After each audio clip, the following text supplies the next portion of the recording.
high above historic Bellefonte, and still in the smack-dab center of the Keystone State, this is Lou Bryson with Seen Through a Glass, the podcast that's mostly about food and drink in central Pennsylvania. Welcome to episode 30, Soup Season. My father was a high school teacher in southern Lancaster County for many years. It was pretty rural, with winding, hilly roads, so snow days were always a possibility in the winter. When there was snow in the forecast, he'd start singing his snow day song, taking the district supervisor's name in vain. Fat Albert, please close down that school.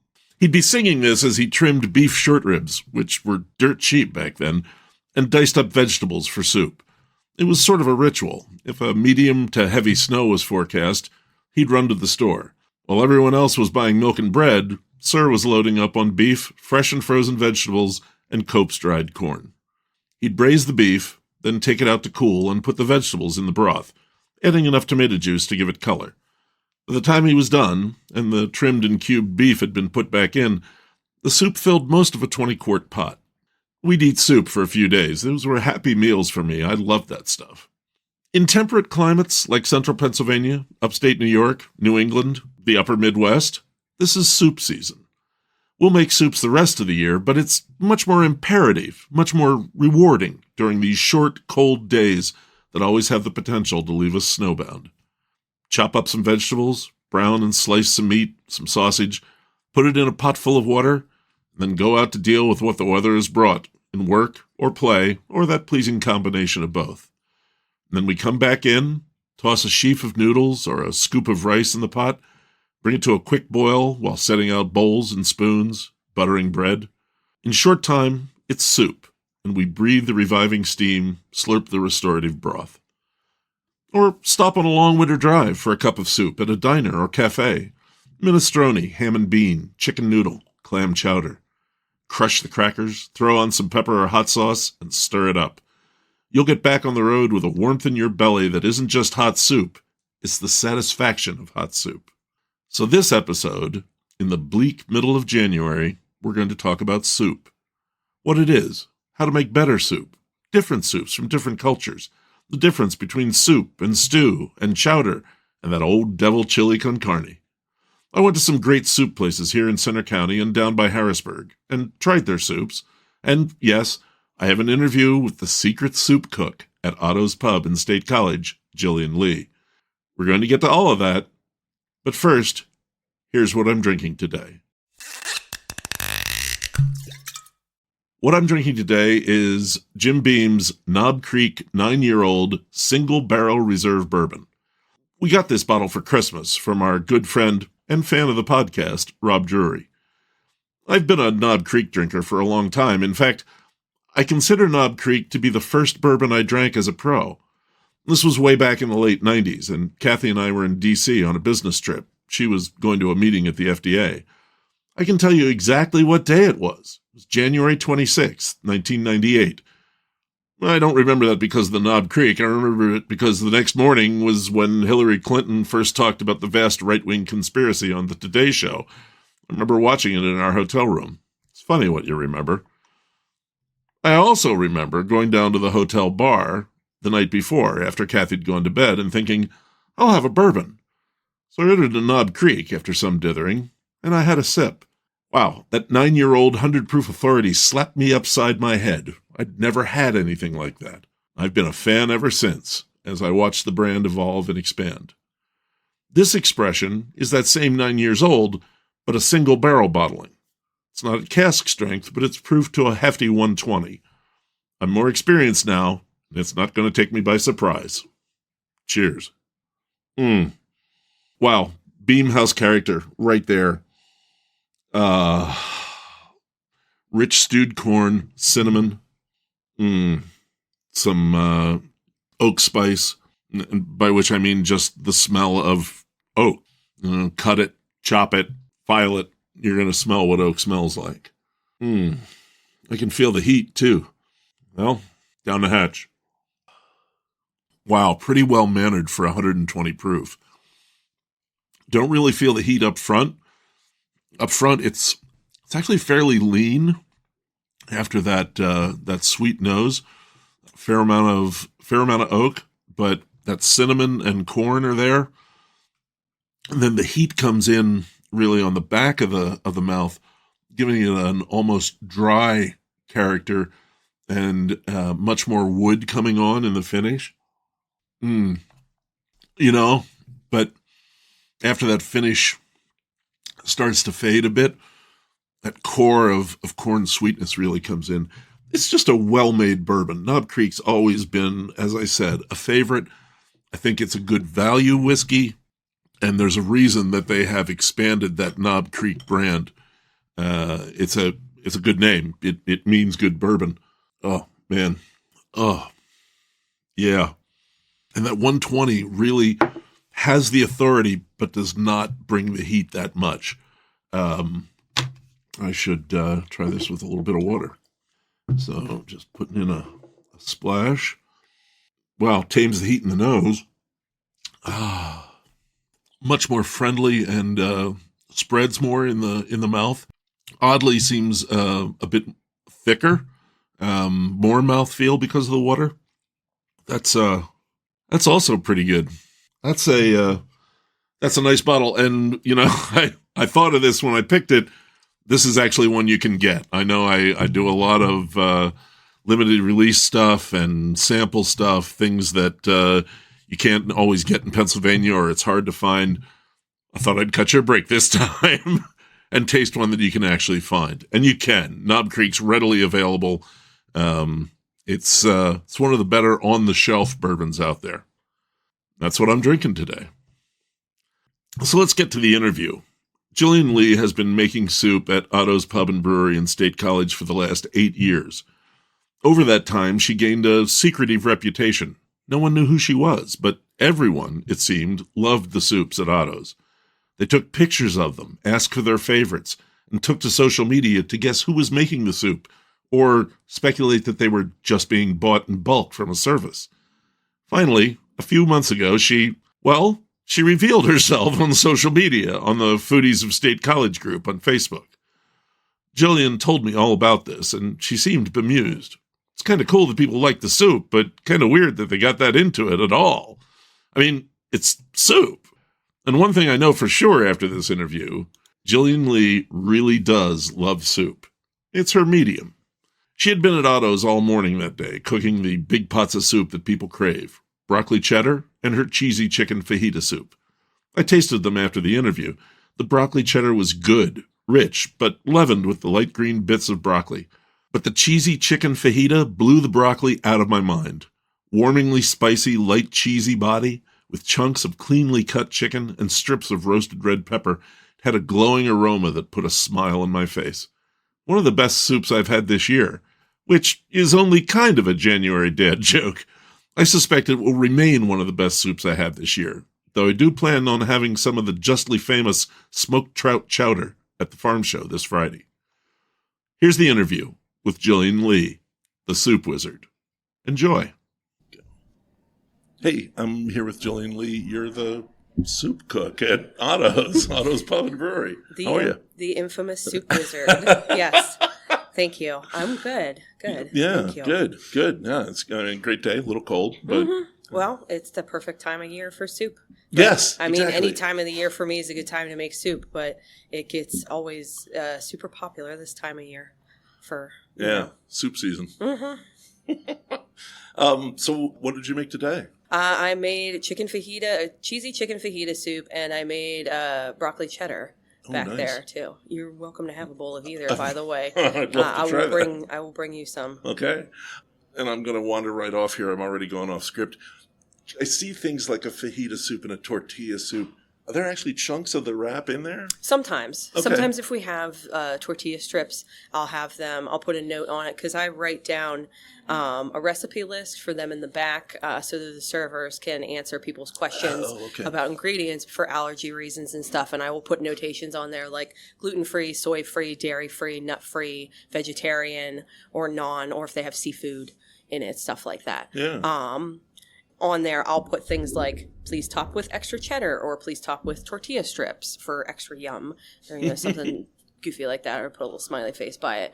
But yeah, sometimes if I have the tortilla strips for like chicken fajita or chicken tortilla soup, I'll have that as like a topper for it. Yeah. Nice. How do you decide what soups you're going to make?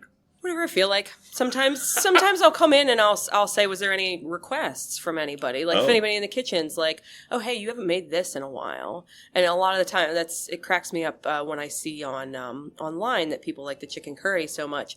I get asked to make that a lot in here by the staff. They'll be like, when are you making chicken curry next? When's the chicken curry? So that's one of the popular ones. You know, or if I'm like in the mood for something in particular, a lot of the times when you see like the oddball soups, like my chicken broccoli Alfredo or like gumbo or seafood chowder, that's a me thing because I really like seafood soup. Okay. So that's like, sometimes it's my personal preference. Sometimes it's depending on if I heard somebody in here be like, oh, people said that you haven't done a vegetarian soup in a while. Like I really do just kind of like to like cater to the people. Okay. Because I just like to make food that people like to eat. And you've been doing this for quite a while here, right? Yeah. I mean, I've been cooking in State College since I can remember, since I was 13. I got my first job at a restaurant. I mean, I learned... you're from here? Uh-huh. Yeah. I grew up in Penns Valley. Yeah. I went to school, Penns Valley High School.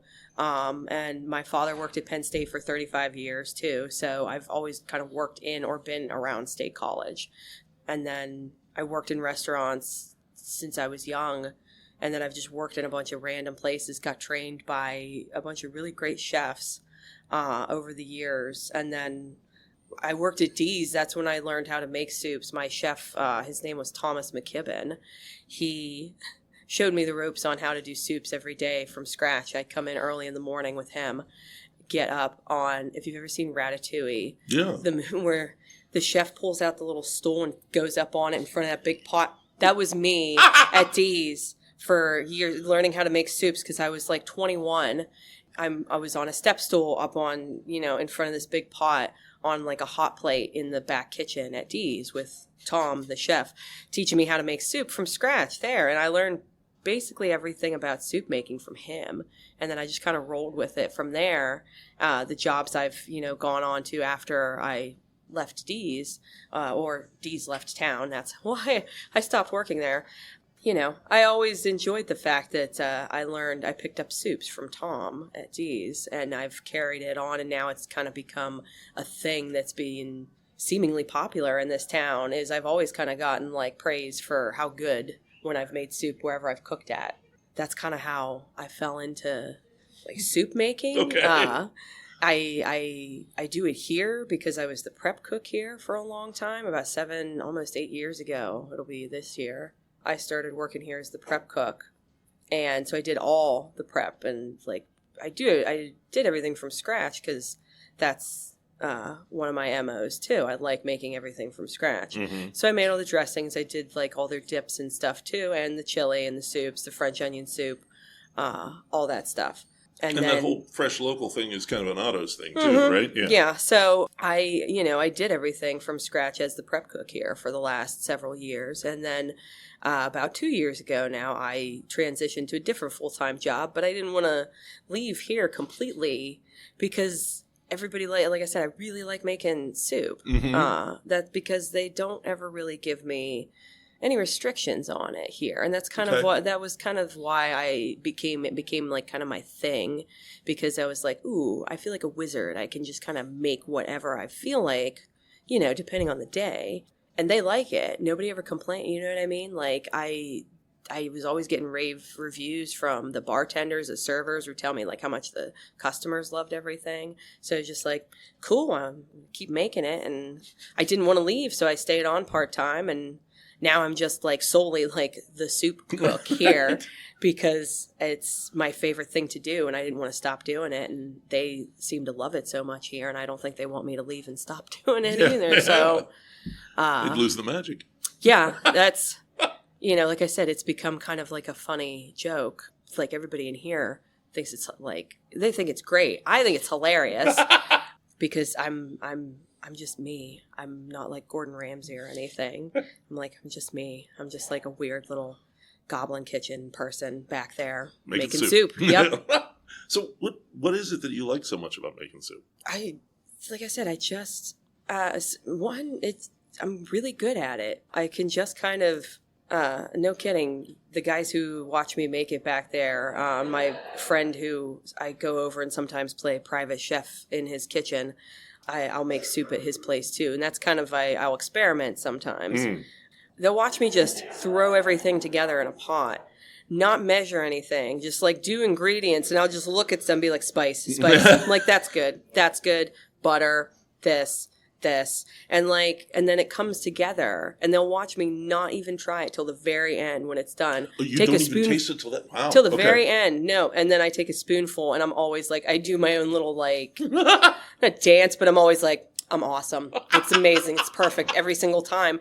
And I sound like I'm full of myself, but then I'll have somebody else try and they'll be like, it's so good. I'm like, yeah, I know. I don't know, man. I'm a wizard with soup. I got to tell you, there was a place we went to down in Hampton Roads in Virginia. It's got to be 12, 15 years ago. I went in there with my brother-in-law and we sat down and this woman comes out and says, what do you want in a sandwich? Like, what's on the menu? She's like, don't look at the menu. She says, I'm a genius with sandwiches. And, I was thinking, yeah, how good. Wow. Uh-huh. Wow. She really put some stuff together that was just, Some people are just really good at figuring out how to cook and do certain things. And that's how I am. That's why I have such a hard time. That's another reason why people haven't really met me over the years here, because people have been like, I have servers come back and they'd be like, oh, these people want the recipe and stuff. And I'm like, I'd be happy to get, but I'm like, how do I explain to you people that I'm just kind of like a wizard who just throws things together in quantities that I see fit, and in my brain it puts it together and I'm like, yeah, that'll taste good. So are there any tips? I can. Oh yeah, like absolutely, soup making techniques? Absolutely. Yeah. Because my coworkers now at my current job, they love hearing that I'm like that I was a professional cook for a long time, and that I was a private chef and stuff, and that I'm like this soup wizard now. I like telling them, I like making, if you're going to make a soup with a roux in it, make it in soup. That's what my my old boss, the chef who taught me how to make soups, taught me.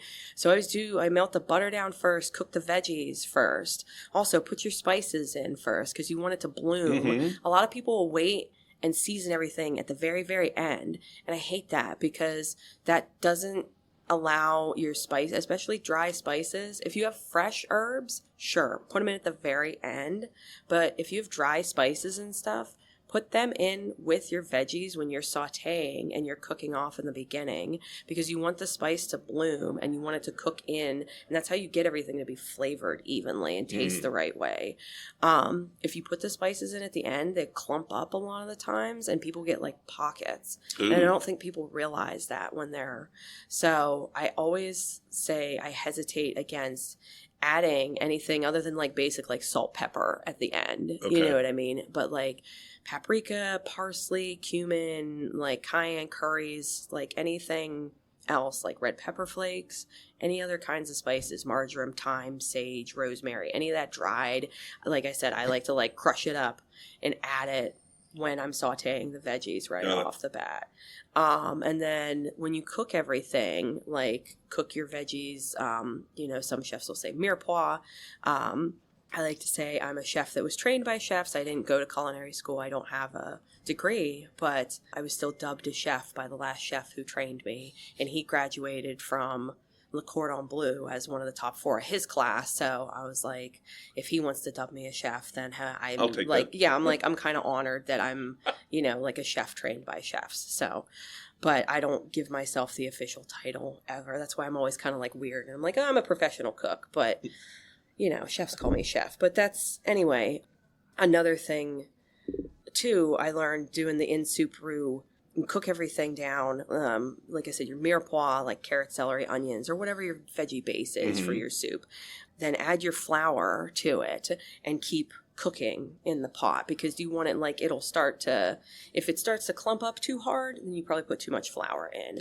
You want about an even amount of flour to butter, because you want the roux to it kind of you're cooking the flour in the butter, so it bubbles up and it makes this kind of peanut butter looking roux. Right. And when I'm doing Gumbo, I cook the roux on the side, and I cook it ahead of time because I'll cook it for 5 hours to do a gumbo. Yeah, if I do gumbo in here, I have to make it like an all-day project because I like to do it the right way. And I'll cook the roux for hours on the pot on the side. Wow. And I'll put the seasoning in it, like I'll put blackening seasoning or Cajun seasoning, whatever, in with the roux and cook it in there. And it turns this like caramely brown, reddish color. It's real nice. And they call that like a peanut butter roux or a brown roux or like a dark roux. I had a friend who called it old brick. Yeah, it kind of looks like an old brick. Yeah, that's the color of it. Like, it looks like you, like, cooked peanut butter really hard in a pot, and you're kind of like, ugh. But it makes the gumbo really, really nice. Mm-hmm.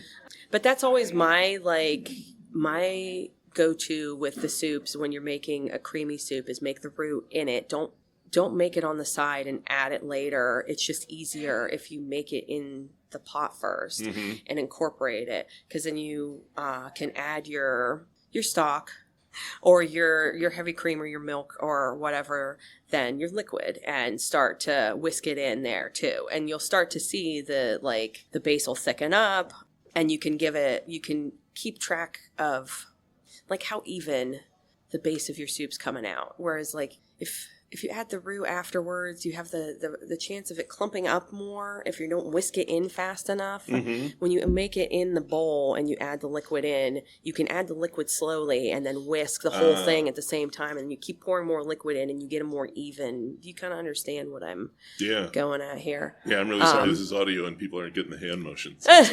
I know. I talk a lot with my face and my hands too. I know. That's the other reason I was like hesitant to get back to you, because I was like, I don't think this guy knows what he's getting himself into, because I'm an odd human being. But I specialize in those. I talk to brewers. So no, I'm happy to do it, really. So do you still make soup at home? Oh yeah, for sure. For sure. And I have a friend's place I go to. My kitchen at home is like very tiny and kind of a pain. So I have a friend's place I go to because his kitchen is very, very nice, and he has a lot of the stuff there that I like to use.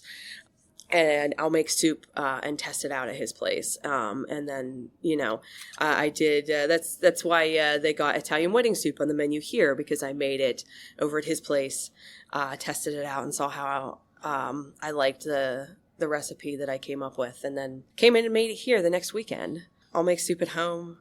I just like making soup. I think you can make a lot of different things into soup, and I think it doesn't have to be like a standard soup recipe. Like a lot of my soups here are just, I came up with them in my head. Okay. And then I just made them. Like the broccoli cheddar Alfredo. Same thing, the chicken fajita. I do a chicken parmesan soup. Ooh. That's, it's basically like, and to think about it, it's basically I make tomato soup, which I do make completely from scratch too. A lot of people joke that like, oh, the tomato soup is just like open up a bunch of cans of Campbell's, right? And I'm like, no. I open up cans of pre-chunked tomatoes, sure. Yeah. But I'm like, no, I cut up carrots, celery, onions, and then I use done up chunked tomatoes. I'll get tomato paste, heavy cream, the base and everything, veggie stock, mix it all together. I'm like, no, I make it from scratch. So if I'm making chicken parm soup, I will make tomato soup from scratch. Then I make cook-off chicken. Sometimes I'll have them bread up and fry me chicken. Sometimes I'll just do baked chicken in the oven, like boneless, skinless chicken, and then chunk it up and add it to the soup, and then add Parmesan cheese. Just enough so that it like incorporates into the soup and you get the flavor of like a chicken Parmesan sandwich if you were going to bite into it. And then you serve it and add a little bit more parm on top. Okay. So it's basically like having tomato soup with chicken in it. But I'm like, it's like chicken parm soup. So it's like a chicken parm sandwich. Sure. I like coming up with just fun, stuff like that. Okay. What are some of the odd ingredients that you use, if there are in any? Soups? Yeah. Well, there was one everybody always kind of... I don't want to say cringes over when I make sometimes the cheeseburger soup, because it has pickles in it, and people were like, pickles in a soup? And I'm like, no, it's good. There's also, which I am going to try in the future here, because I found a recipe for and made at my friend's kitchen, is it's like a Polish potato pickle soup. Oh. So it's another soup with pickles in it, because I had a couple people be like, cheeseburger soup with pickles. And then they tried it, and I'm like, yeah, and it's got ketchup and mustard and everything in it too. And they're like, what? And they eat it, and they're like, oh my God, it's amazing, but it tastes like a cheeseburger. I'm like, see? There you are. So that's one. Apple bacon beer cheese soup was one. People were like, apples and beer and cheese in a soup.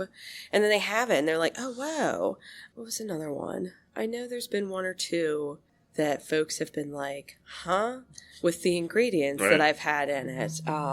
Oh, boy. But that's kind of the challenge, bringing it together. Yeah, right? And vegan soups I've done. Because we used to do, Otto's used to do before COVID became, and made everything crazy. We had Vegan Day dedicated, at Otto's. And I used to do, I kind of help with the menu for that, including I do vegan and vegetarian soups. So that was like another challenge of like, I want to say weird ingredients, but like replacing ingredients to still make good soup. Because again, I didn't want to just do like boring vegan soups to just do a vegan, to just be like throw something on the menu. Yeah. Like I wanted to do something broccoli and water. That people who are, that stay strictly vegan or vegetarian would come in and actually be like, wow, that's really good. Like that's a really good vegan option, because like I said, I just like making food for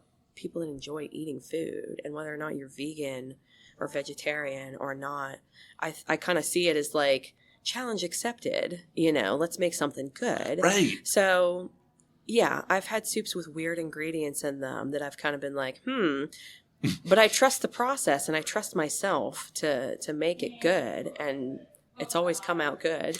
So, and I think people here trust me enough to the point where they'll try it too. So you mentioned chowders. Mm-hmm. Soup chowder versus chowder. Is there really a difference? Oh, chowder, like thicker, usually means it's like thicker. There's more chunks in it, like chunks of veggies. Usually there's potatoes in chowders. A lot of the times that's what I find. Like clam chowder, corn chowder, chicken corn chowder.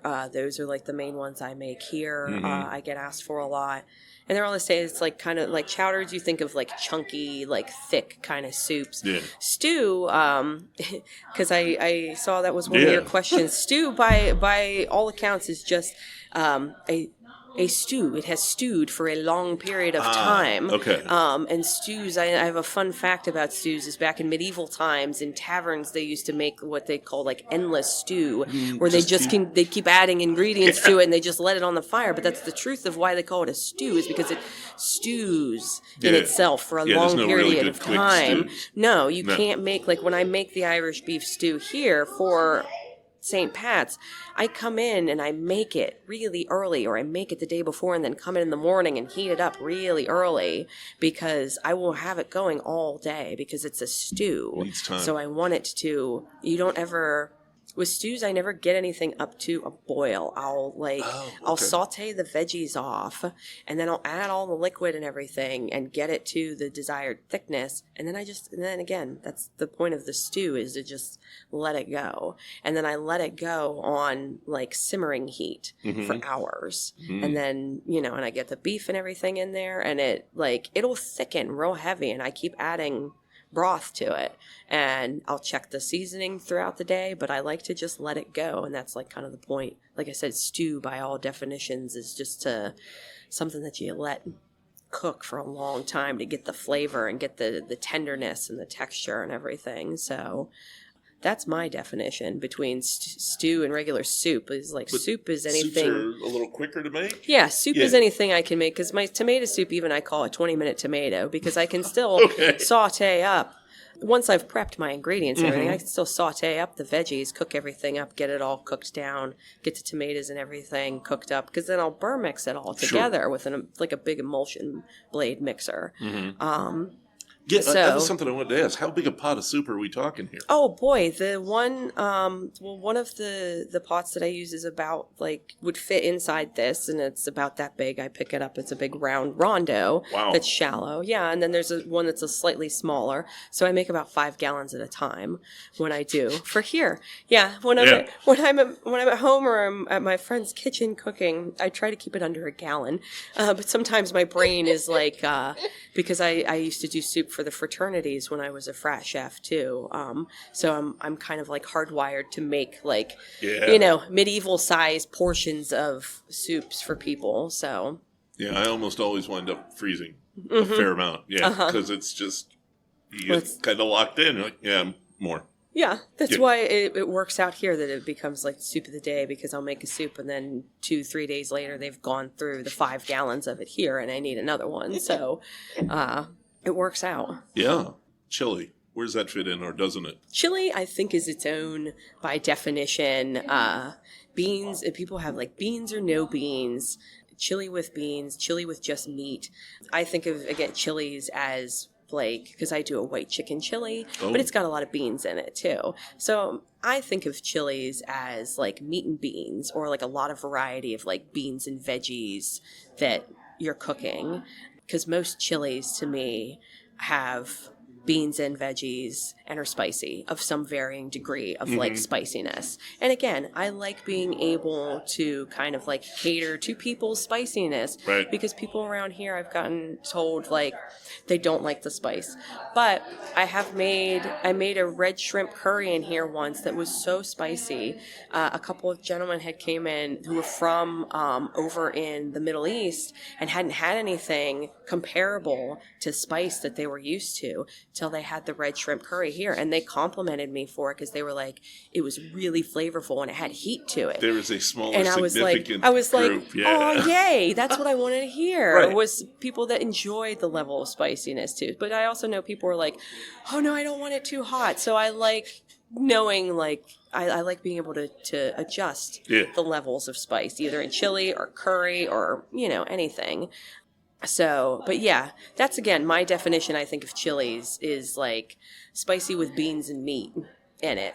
And again, I know there's people who will say chili no beans is a thing. It is, but when I make chilies, it's always spicy with beans.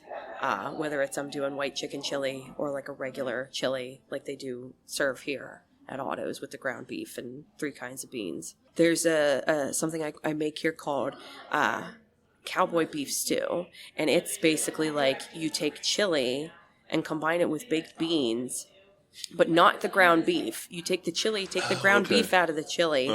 Instead you put chunks of beef, cuts of beef, like sirloin, and then baked beans and bacon. So I make baked beans on the side, make chili with the chunk beef, and then combine the two, and then add bacon to it too. Ooh, I think there's a recipe that also calls you can put sausage and potatoes in it too. It is amazingly good, but it tastes like chili and baked beans that you just kind of threw together in a pot. Yeah, I like that idea. It's very good. So we talked about winter kind of being soup season. You still make soups in the summer. Do you make any cold soups? I've done gazpacho once or twice. I will say I'm not as versed in cold soups as hot soups. I have to be honest, I'm not a huge fan. Same. It's just kind of a personal preference of I like hot soup. Yeah. I've always liked hot soup. Growing up, when I spent time with my grandparents and my aunt, I had a lot of soups too. They would make me soup a lot as a kid. So I just like hot soups. Like I said, I've made gazpacho a time or two, more for other people than myself, just to kind of prove I could do it. But I prefer hot soups too. I don't know. I think of soup and I think hot soup. Cold soup is kind of... I don't know. If I'm eating a bowl of liquid and something, I want hot soup. Yeah, it's got to be hot. Well, that's kind of my last question. How do you eat soup? I mean, do you? Because my daughter is really particular about the size of the spoon. She hates big spoons. She wants a little spoon. I sometimes drink from a mug. That depends on the soup. Same thing. You put crackers in it? Depending on the soup, okay. Yeah. My chicken noodles, I like having crackers, sometimes in broccoli cheddar. Sometimes I like having bread bowls to use for... as the bowl for the soup, like the broccoli cheddar is good for that. Chicken corn chowder, loaded baked potato soup. Yeah, if I'm eating like a chowder or something like a stew that's got bigger chunks in it, I like a bigger spoon. If it's just like a bisque or like tomato basil bisque or salmon bisque, I use a smaller spoon just because I can take like smaller bites of it at a time. Yeah, same thing. I'll drink the rest of the broth, or like having a bread, or a bread bowl, like piece of bread, and dunk it. to soak up the rest of the broth.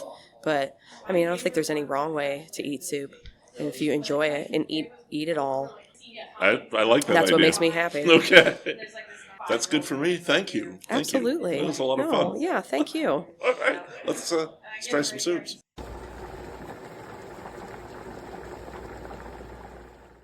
After the interview, we kept talking, and I wanted to share something that came up. I asked her about freezing soup, as in, are there soups that shouldn't be frozen? And it came back to the don't add dry noodles or rice to soup tip. They'll soak up more water from the soup, and then when they thaw, they'll be mushy and falling apart. If you can, then, always cook the noodles or rice separately and add them to the soup as you serve it. And if you're going to freeze the soup, don't add them to the pot. Cook them fresh when you thaw it out. It's a tip I plan to follow in the future. I ate a lot of soups getting ready for this episode. The fish chowder I told you about in the holiday episode, smoked brisket chili from Kurt's Smokin' Ribs in Mill Hall, seafood bisque with our Christmas dinner from the Hummingbird Room. We finally tried the pelmeni soup at Cafe Luna in Pleasant Gap, and those juicy little dumplings were fantastic, and the base was hugely flavorful. I got a small portion of their borscht as well, and that was lively and fresh, just barely on the sweet side. And just in the past week, we made 2 pots of soup at home, and I got 2 soups down in Harrisburg while I was interviewing the Beer Thrillers bloggers for the next show. Friends had told me that I should stop at Italian Pizza and Subs, just down the road from Boneshire Brew Works, where I was doing the interview. Italian Pizza and Subs, wow, what a generic name. They have a rotating soup menu. And Saturday is Italian wedding soup day. I love that soup, so I stopped for a bowl before heading home. It was great. A bowl of meaty chicken broth, full of plump little meatballs, at least 15 in my bowl, lots of the little acini di pepe pasta dots, and real endive, bitter greens. The broth ratio was perfect, so I munched the crackers rather than crumbling them in the soup. It stuck to my ribs the whole 3-hour drive home. Yes, 3-hour, which is usually a 2-hour, but that snow was something else. Speaking of rib sticking, earlier that day, I had stopped at Pronio's Market in Hershey, an Italian market that I missed in episode 21, to get some beef, meatballs, and good bread, mostly because it was snowing and I didn't want to go home empty-handed. But they also had containers of real-deal chicken pot pie, yellow with saffron and full of big raft-like noodles. I couldn't resist. Now, I know some of you are nodding because you know what I'm talking about. But I also know that some of you are not local, or Lancaster local. Hi there, Lancaster fans. So I'll explain. Most of America hears chicken pot pie, and they think of Swanson's or Marie Callender, a frozen flaky pie filled with chicken, gravy, peas and carrots in a tinfoil pan. This is not that. I'm talking about Pennsylvania Dutch pot pie, which is more like a chicken stew with thick square noodles. PA Dutch folks will tell you it's really called botboy, B-O-T-T-B-O-I, and that pot pie is a corruption of that to familiar English words. You may hear that botboy means thick soup, but I've seen a fairly trustworthy Pennsylvania Dutch etymology site say that botboy is actually a Pennsylvania Dutch corruption of the English pot pie. I gotta be honest, at this point, I don't know. But I do know it's not a chicken pie. So, what is it? Well, when you have a question about Pennsylvania Dutch food, there are 2 places you go. If you want to know how to cook it, you go to your grootmammy, your grandma. If you want to know where it came from, you go to Dr. William Woyce Weaver, the authoritative writer on Pennsylvania Dutch culture and cuisine. He's kind of a hero of mine, and I'd really love to interview him on the show. Need to look into that. Anyway, Weaver was asked about the two different versions of chicken pot pie by the Susquehanna Life blog back in 2017. Here's what he said. Both types are very old. The crust type came out of medieval English culture, while the one made with layered noodles came out of medieval German culture. Two similar dishes evolving from parallel culinary traditions. They end up side by side in America. Both concepts are thought to trace to the ancient Celts. They cooked in cauldrons, so lining one with dough was one of the ancestors of the modern pot pie, the pot being the cauldron. Thanks, Dr. Weaver. We've seen this kind of parallel evolution in other foods. A favorite of mine is dumplings. A ravioli is a samosa, is a pasty, is a maltasha, is a pot sticker, is a pierogi. So pot pie is a stew with pastry. The pastry might be big noodles, or a crust, or drop dumplings. I like to argue with friends about this on social media, and I love to wind them up about dumplings. But really, there's no argument. There are just different ways to enjoy a chicken stew that's been plumped up with a bit of savory dough. And that fits right into soup season, too, as I enjoyed that pot pie today.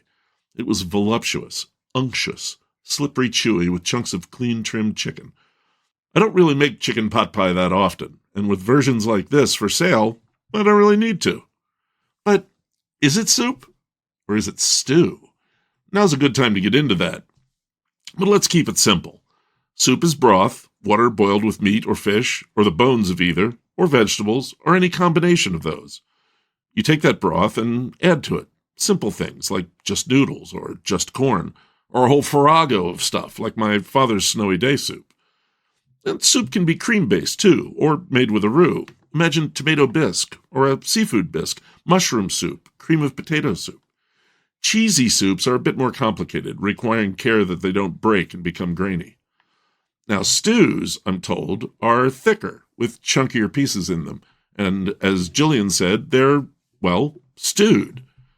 And sure, chicken pot pie, beef stew, jambalaya, pozole. Wait, is pozole soup or stew? And what about split pea soup, black bean soup? Those are pretty thick. They can even set up on you if you don't keep adding broth, and I do like mine with chunky pieces of ham.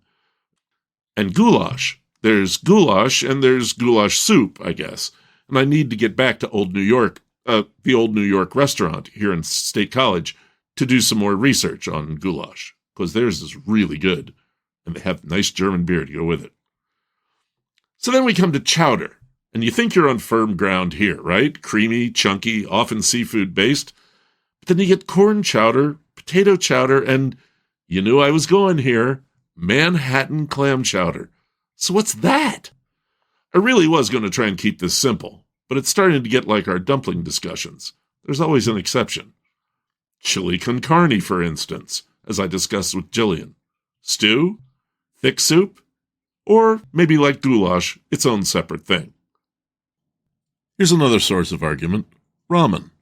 I went to Tadashi in State College for lunch today, the final soup before recording. And ramen has its own argument. What makes it ramen? Is it the broth, or is it the noodles?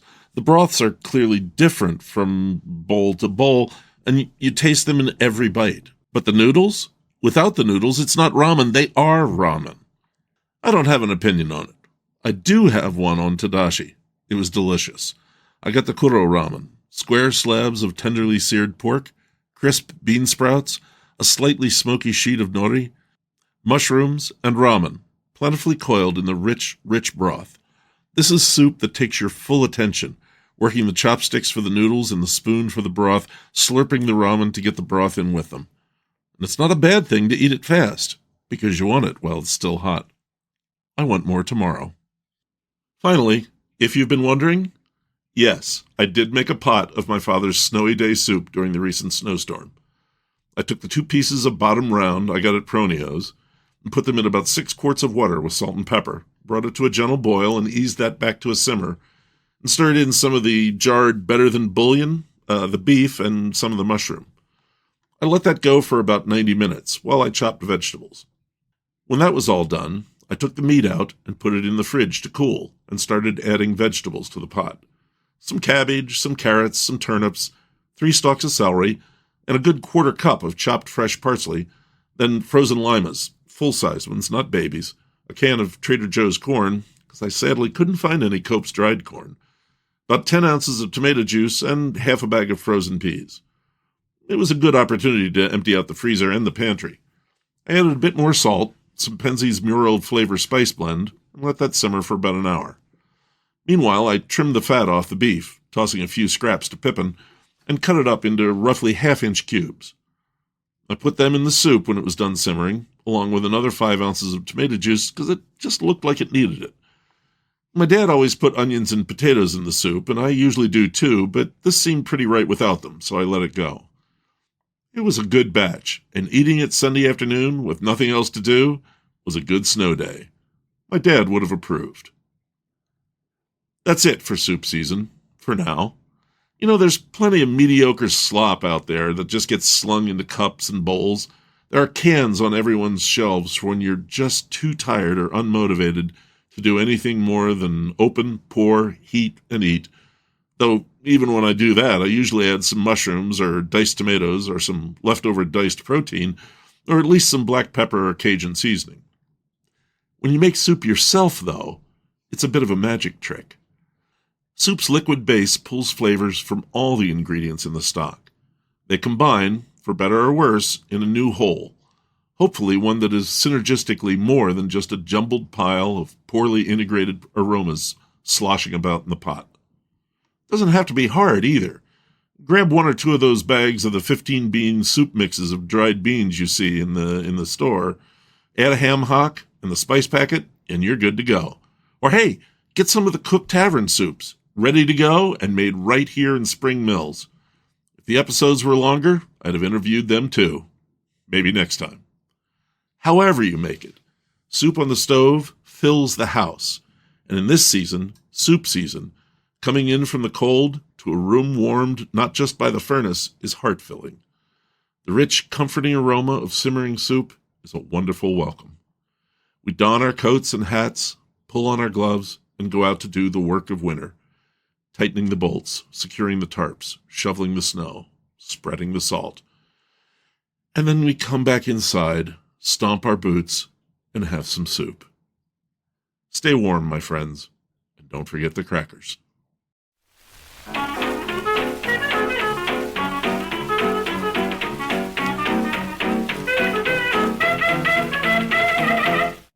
Well, it's dry January. In a podcast like this, I kind of have to address it, especially given how big it's gotten.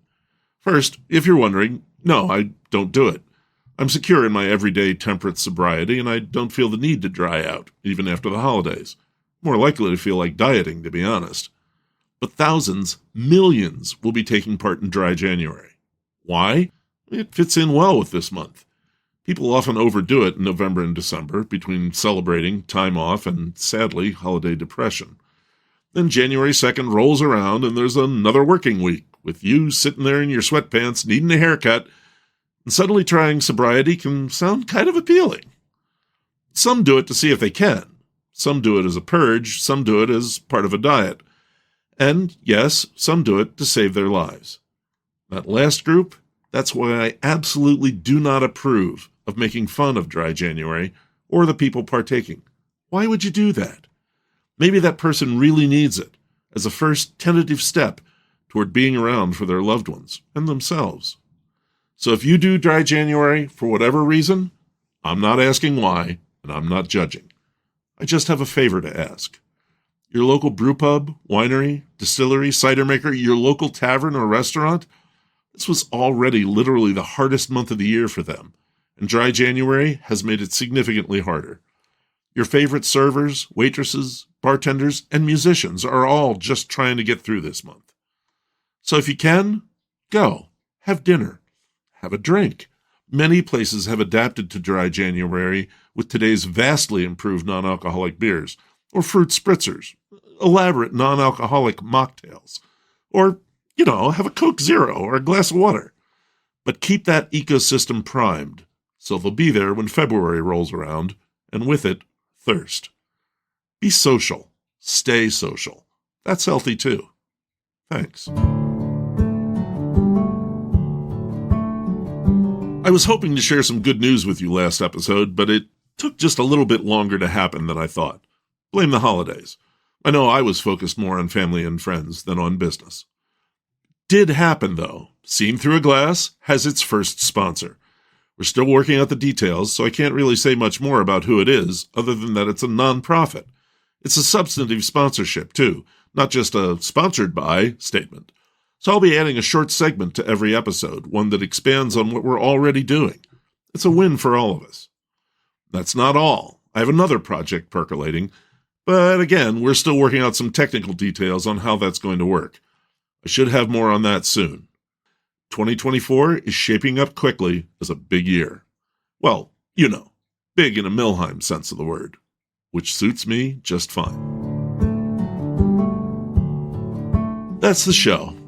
Thanks to Jillian Leigh for the interview. Gotta respect that soup.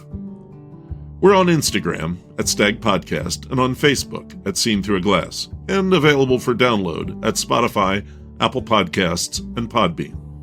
Please consider subscribing, and if you like the show, please take a moment and drop a rating or review. Even better, tell your friends. Thanks. Now that sponsorship doesn't mean we're rich. Far from it. So please do consider the coffee button in my Instagram Linktree, Twitter profile, both are at Lou Bryson, and at the Facebook page. If you like the show, this is an easy way to drop me a few bucks to help keep this going. And if you've already donated, thank you.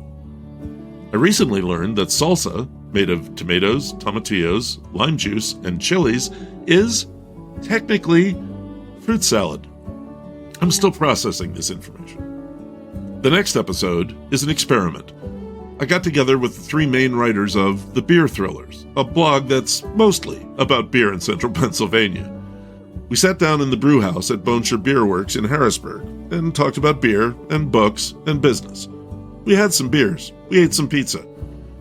As always, that's in 2 weeks. Until then, thanks for listening. This is Lou Bryson on Seen Through a Glass, from the smack dab center of the Keystone State.